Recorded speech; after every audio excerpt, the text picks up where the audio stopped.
Family शुरू से ही जैन धर्म के प्रति समर्पित है। जब हमारे नागुड़ी में मंदिर नहीं था तो दादी जी के साथ हम हर हफ्ते लाल मंदिर जाते थे। नागुड़ी से इतनी मुश्किल से वहाँ जाना होता था, पर सब एक चार्म बना रहता था कि हाँ हर संडे मंदिर जाएंगे दादी जी के साथ वहाँ पे।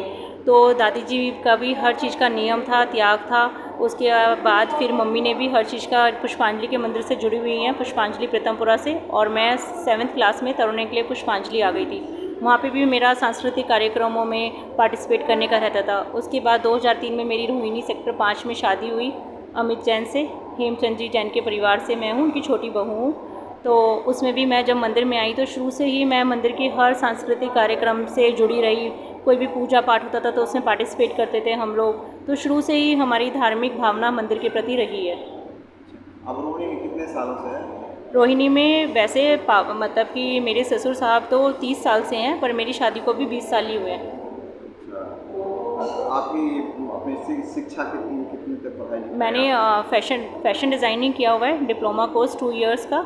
मैंने बुटीक चलाया हुआ है और साथ में मेरे पास BA पास की डिग्री है। अच्छा, ये प्रधान का आप और भी कोई संस्था से जुड़े हुए हैं सामाजिक कार्यों से?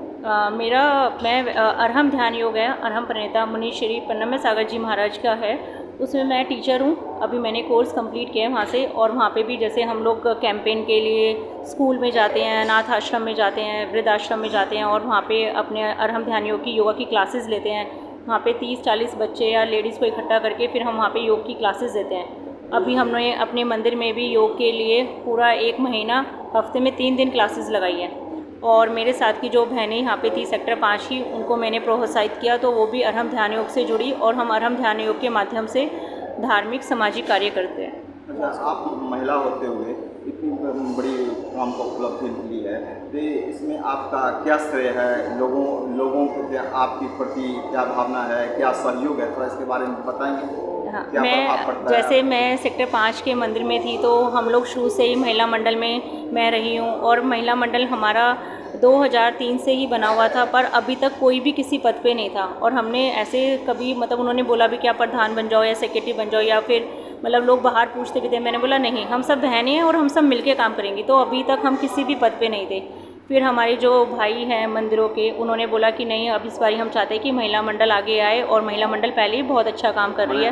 आप इस मंदिर के पहला प्रधान, महिला प्रधान? हाँ। इससे पहले आसपास में कहीं और प्रधान? कोई भी नहीं, दिल्ली में कोई है ही नहीं। कोई पहला प्रधान आप? हाँ जी, शुभकामनाएं इसके लिए। Thank you. तो इस मंदिर के आपके आने के बाद इस मंदिर में क्या परिवर्तन हुई? नहीं, मैं ये नहीं कहूँगी कि भाई मेरे आने से बहुत परिवर्तन हुआ। हाँ, हम मतलब हमारी रुचि रहती है कि मंदिर में कोई भी साफ़ सफाई है पूरी तरीके से, वो काम अच्छे से चले, कोई व्यवस्था नहीं है तो वो पूरी करते हैं। और पहले भी सबने ऐसी व्यवस्था पूरी करी है। बस मेरा शौक़ रहता है कि मंदिर में कोई भी साफ़ सफाई का काम अच्छे से हो, कोई ज़रूरत हो तो हम काम करें। अब जैसे 10 लाक्षियाँ चल रही हैं तो इसकी हम 1 महीने से ही तैयारियाँ कर रहे हैं। 10 लाक्षियों में क्या क्या प्रोग्राम होंगे उसकी रूपरेखा बनाई। इस बारी मन था कि ज़्यादा से ज़्यादा बच्चे हमारे साथ 10 लाक्षियों में जुड़े रहें, तो उस नई पीढ़ी को जोड़ना था। तो उसके लिए हमने इस बारी नाटक, डांस और बच्चों को लेके ही करा। और डेली हमारा जैसे चलता है कि 5 से 15 साल तक के बच्चे जो संस्कृत में भक्तांबर सुनाएंगे उनको हम प्राइज़ देते हैं। तो इस बारी हमारे मंदिर में रोज़ मतलब कम से कम 12 से 13 बच्चे तो मंदिर में होते ही होते हैं। आपने बच्चों, महिला और बुजुर्ग सबको जोड़ने का प्रयास किया, जोड़ने का काम किया। युवा पीढ़ी को धर्म और समाज के प्रति आगे बढ़ाने का काम आपने किया। यस। अच्छा, ये अपना ये और थोड़ा सा अपने गुरु जी हैं, ये अपना गुरु के बारे में कुछ बताएंगे? इससे क्या प्रभाव मिलता है आपके व्यक्तिगत जीवन में, कैसे परिवर्तन हुआ उनके प्रभाव का, ये थोड़ा सा बता देंगे? मेरे गुरु आचार्य श्री 108 सौरभ सागर जी महाराज हैं, वो इस टाइम जयपुर में विराजमान है। तो महाराज श्री का विशेष आशीर्वाद रहा है सेक्टर 5 पे। हमारे ससुर साहब और मेरी सास दोनों 2003 में उनके सानिध्य में माता पिता बने थे सेक्टर 3 के पंच कल्याणक में। तब हम गुरुजी से जुड़े थे। उसके बाद गुरुजी को हमने तभी मतलब गुरु दीक्षा मतलब ले ली थी और गुरु मान लिया था। अब हमारा जब भी मतलब मन विचलित होता है तो ये लगता है कि बस गुरुजी के दर्शन करें। और गुरुजी तो हमें यही शिक्षा देते हैं कि आगे बढ़ो, मंदिर में अच्छे से अच्छा काम करो, ईमानदारी से काम करो। उन्हीं के पद चिन्हों पे चलते हुए अपने को ईमानदारी से सारा काम अच्छे से संभालना है मंदिर का। ये जो अभी क्षमा वाणी त्यौहार चल रहा है, इसके बारे में थोड़ा सा बता दीजिए, कब शुरू हुआ? क्षमा वाणी किस लिए मनाते हैं? इसकी क्या विशेषताएं हैं? जैसे आपने क्या पुण्य की प्राप्ति होती है? जैसे आपने हर धर्म में देखा होगा कि विशेष दिन होते हैं 10, जैसे नवरात्रों में नवरात्रि के दिन होते हैं, हमारे जैनियों में ये 10 लक्षण धर्म होते हैं 10 दिन के, विशेष 10 दिन कि सब लोग अपना जैसे दिन से खाना खाएं, जो नियम हैं जैन धर्म के उनका पालन करें, व्रत करें, पूजा करें, क्योंकि ये 10 दिन विशेष महत्व के होते हैं। इसमें हम संयम, ब्रह्मचर्य और त्याग इन सब की शिक्षा लेते हैं और हम एक अलग ही मतलब उसमें रहते हैं कि क्या कहना चाहेंगे कि इसको कि एक अलग ही हम उसमें रहते हैं कि हम एक संयम और त्याग के मार्ग पे चलें।